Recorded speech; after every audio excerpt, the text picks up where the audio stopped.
Have you lost the connection with your higher self? Are you noticing the dis-ease of the outside world? It's time to reconnect with nature and each other and raise our consciousness, vibration, and frequency. Together we can create a world of peace and abundance. It's Spiritual Revolution Radio with your host, Dr. Will Miller. Hello, everyone, and welcome to Spiritual Revolution Radio, where me and my guests explore new ways of raising our consciousness, vibration, and frequency. Hey, today I got a very special guest. I'm excited to introduce her. Her name is Marilyn Hughes, and Marilyn is a mystic, author, out-of-body traveler, founder of the Out-of-Body Travel Foundation, and she's written over 100 books, 40 magazines, has recorded over 18 CDs, all about out-of-body travel and comparative religious mysticism. So I'm so excited to have her on the show. I got a hold of her just a few days ago, and she's so kind to join us today. Just a couple other things I want to just mention about her, because it's just, I think we have such a great person here today for our audience. She's actually been teaching out-of-body travel and mysticism since about 1987, so we have a lot of experience coming our way. She's appeared on numerous radio shows. She's been on TV and in film, and she's had thousands of out-of-body experiences. And Marilyn, thank you for coming, and welcome to the show. Thank you so much, Will. Great to be here with you. Well, you know, maybe we can start so our audience knows off by just kind of telling us how you got into researching and experiencing out-of-body travel. Kind of give us the overview real quick, if you would, please. Well, you know, it started a long time ago, as you can imagine, going back to 1987. So a good 30-something years ago. So, you know, that's when I officially began. But the inklings of the journey began when I was about 9 years old. And I had a profound out-of-body experience, which gave me the portending, the journey to come, so to speak. You know, I had this amazing vision type experience where the clouds were billowing before me and they parted to reveal these marble steps which led up to what appeared to be like the throne of God. There were angels on both sides of that staircase, and I was you know, beckoned to come forward. And I was, you know, shown many, many things in that experience. And it was really beautiful and profound. And a lot of things were shown to me. But, you know, just for the short version, I was led to know that this experience was going to come back to me later, and that it was going to have purpose. And so when I was 22, which is a good 33 years ago now, I began to have spontaneous out-of-body experiences, started journaling them, and ironically, in the out-of-body experiences that I was having, I would receive a great deal of instruction about what I needed to study and the steps I needed to take to continue moving forward in the practices that I was learning to master over time. How did you receive that instruction, just out of curiosity, that you were, as you were out of body? Well, you know, when you first have out-of-body experiences, you start out with some of the basic things that people talk about, you know, looking at your body from below, learning how to go through walls, windows, doors, traveling the astral plane. But you very quickly move to multidimensional travel. And as you do this, you also begin to meet with spiritual teachers, spiritual guardians, and you start going to different types of realms. You travel through a myriad of different types of corridors into different types of spheres of existence. And it is when you are doing these things that you are then entering into spaces where, through the instruction usually of some type of spiritual teacher, but also of the realm itself. So where you are taken is also part of the teaching. you are being instructed by this spiritual master, so to speak. So it can be anything from a Native American master to a Christian personification, a saint, or Christ himself. Some people have that as well.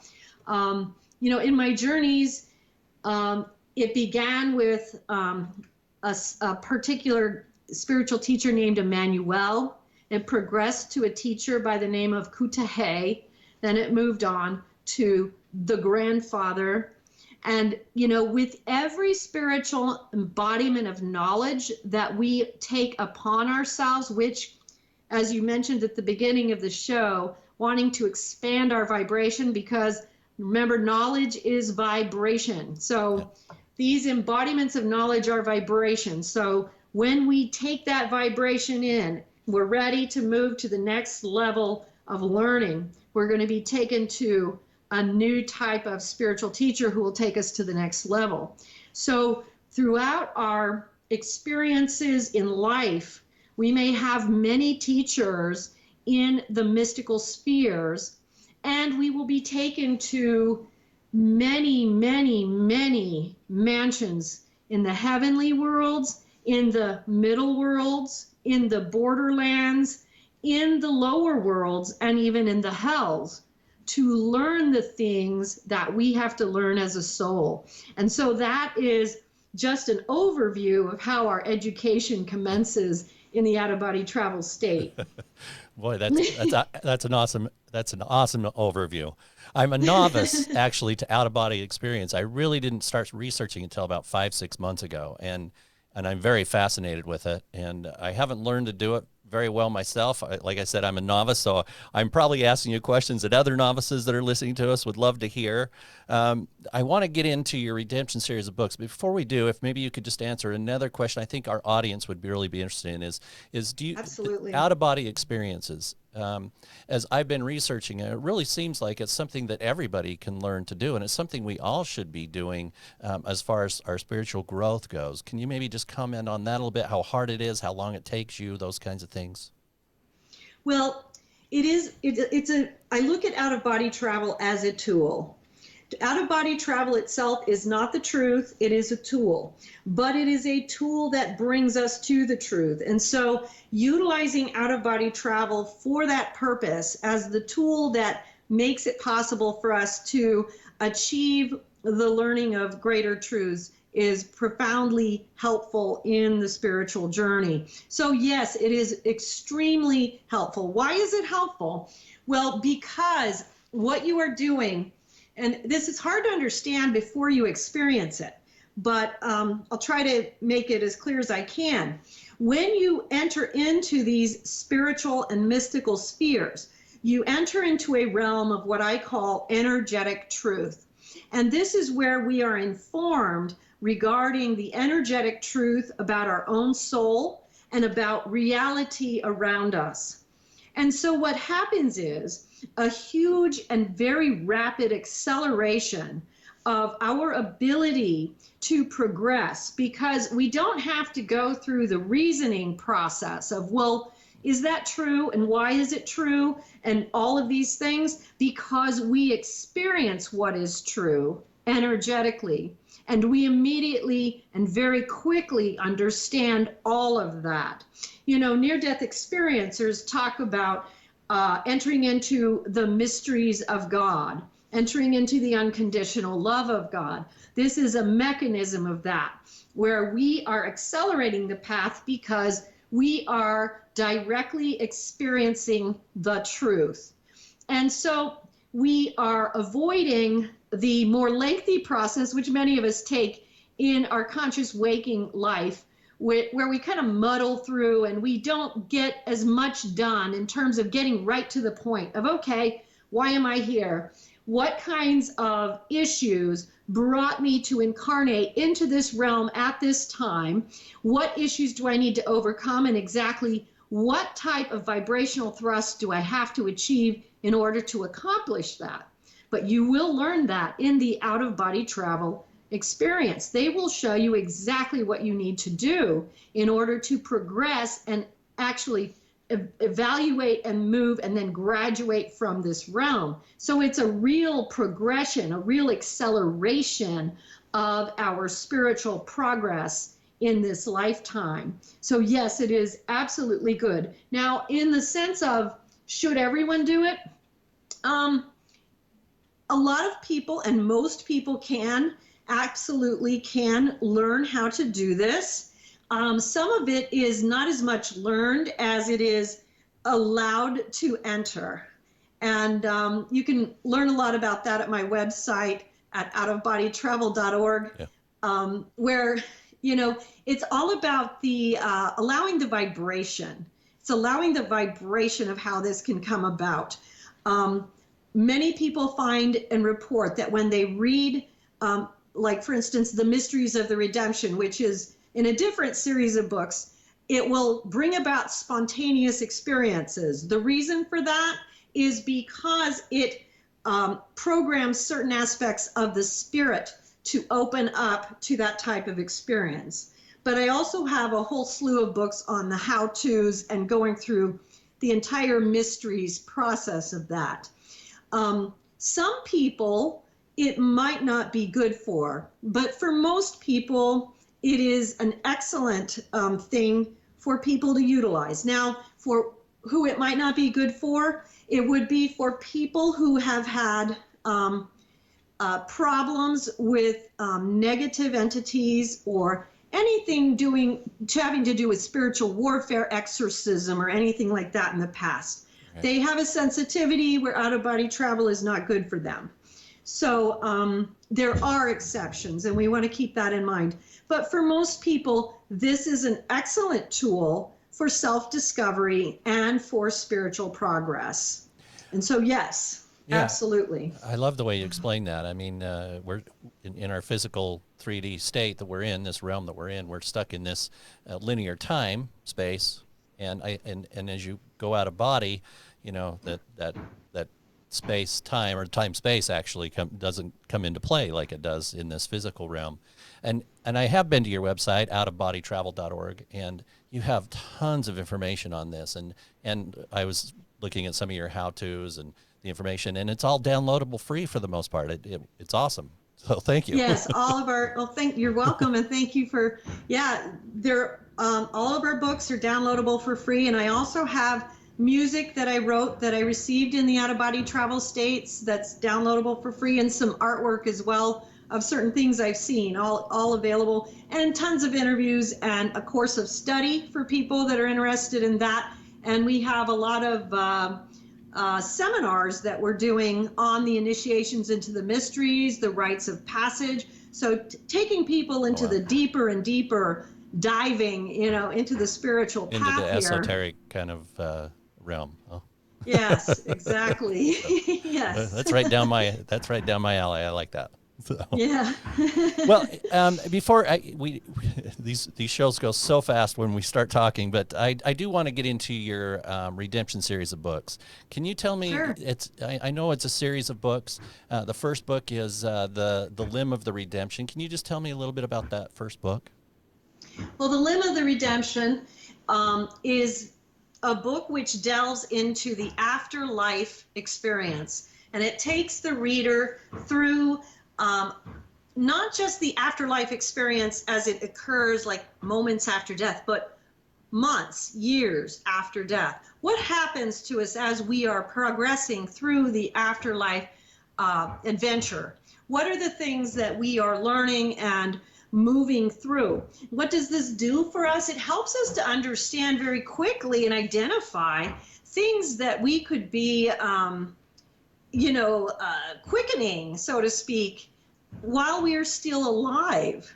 It helps us to see, oh, wow, I see that in myself as well. Every time we have an out-of-body experience, there's something that we are shown, whether it's about another soul or about our own, that we can identify with in one way, shape, or form that instructs us in something that we can improve upon in our own journey.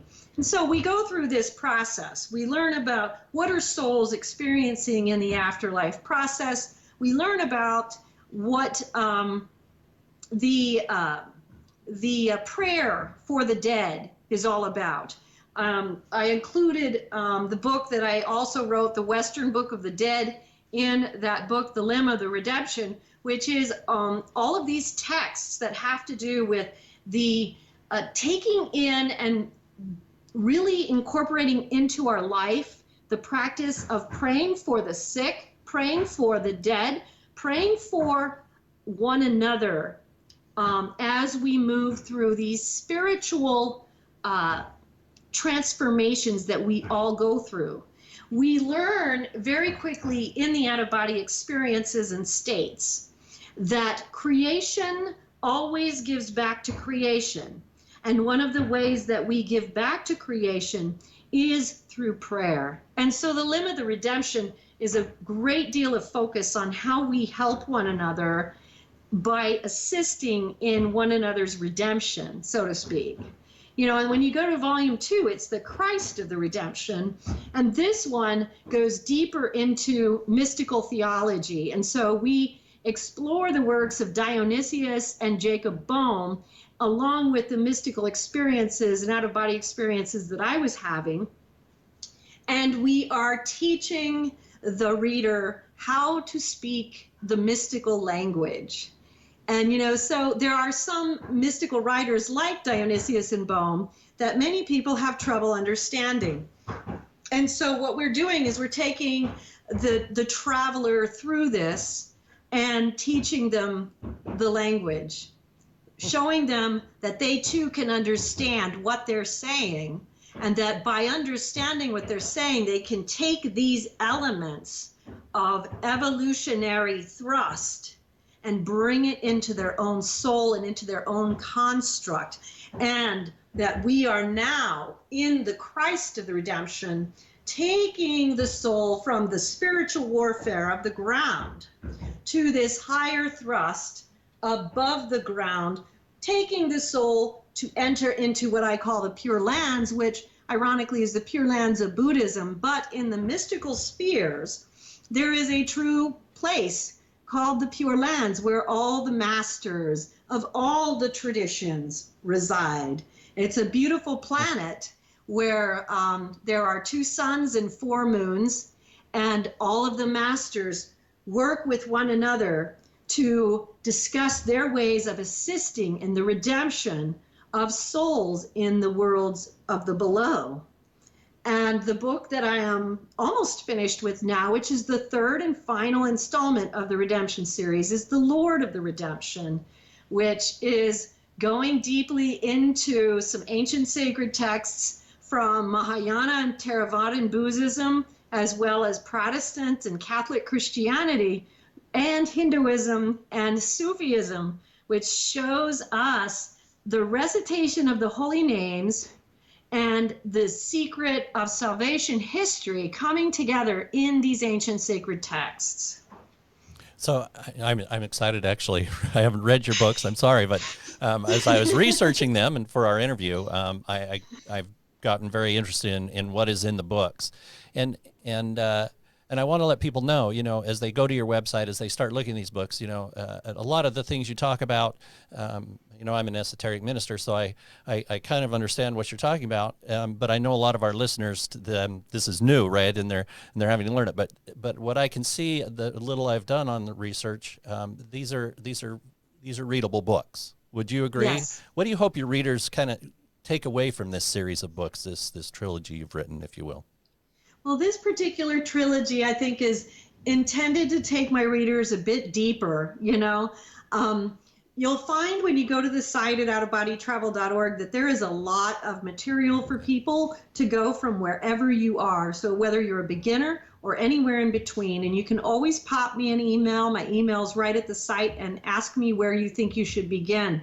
But this is going to help people to go from the out-of-body travel experience into the deeper esoteric, like just exactly what you were just saying, and understand the thread between mysticism and out-of-body travel, and how all of these things weave and interweave and mingle with one another, and the congruities between the mystics from throughout our world, but not just our world, from all worlds. This is what is so exciting.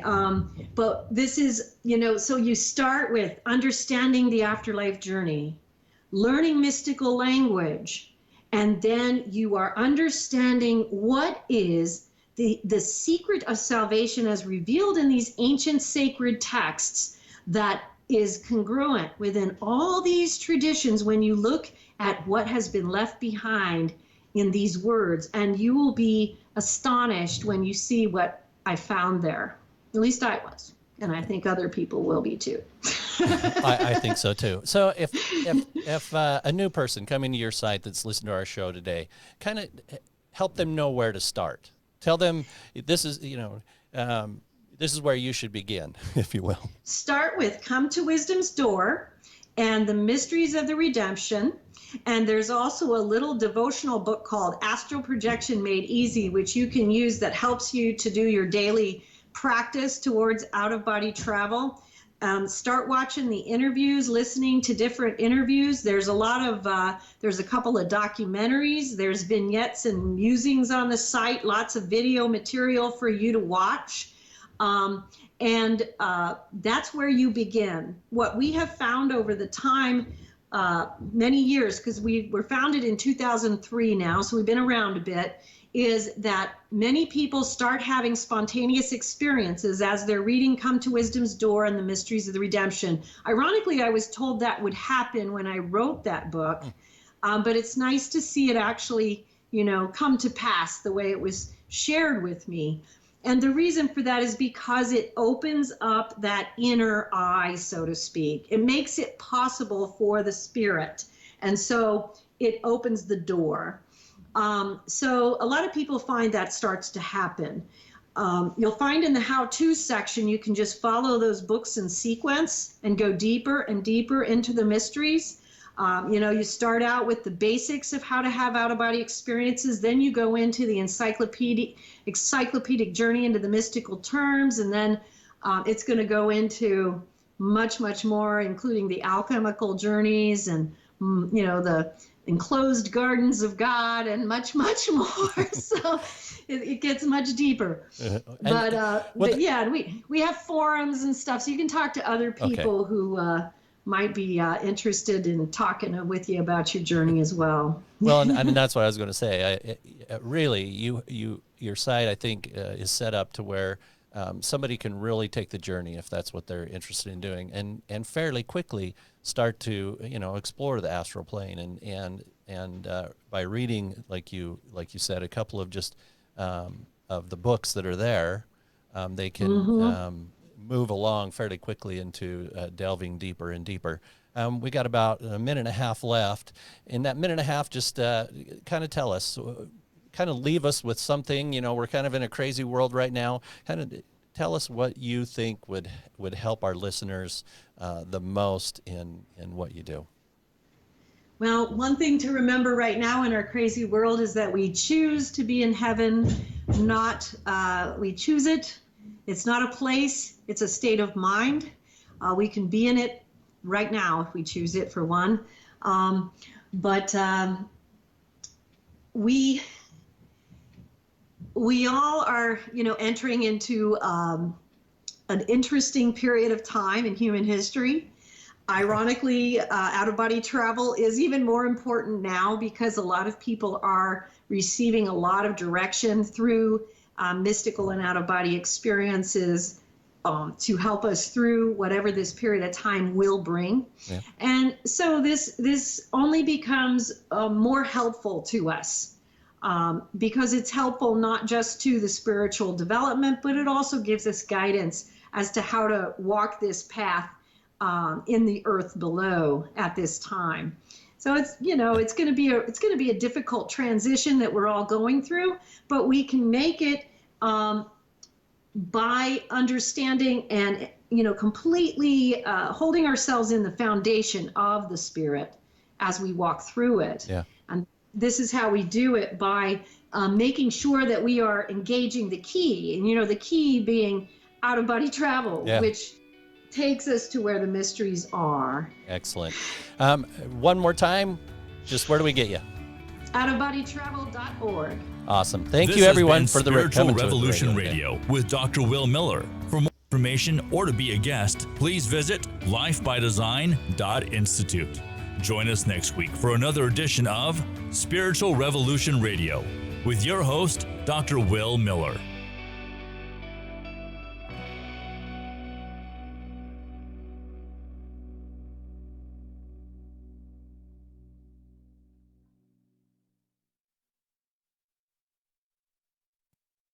This has been a production from a podcast studio.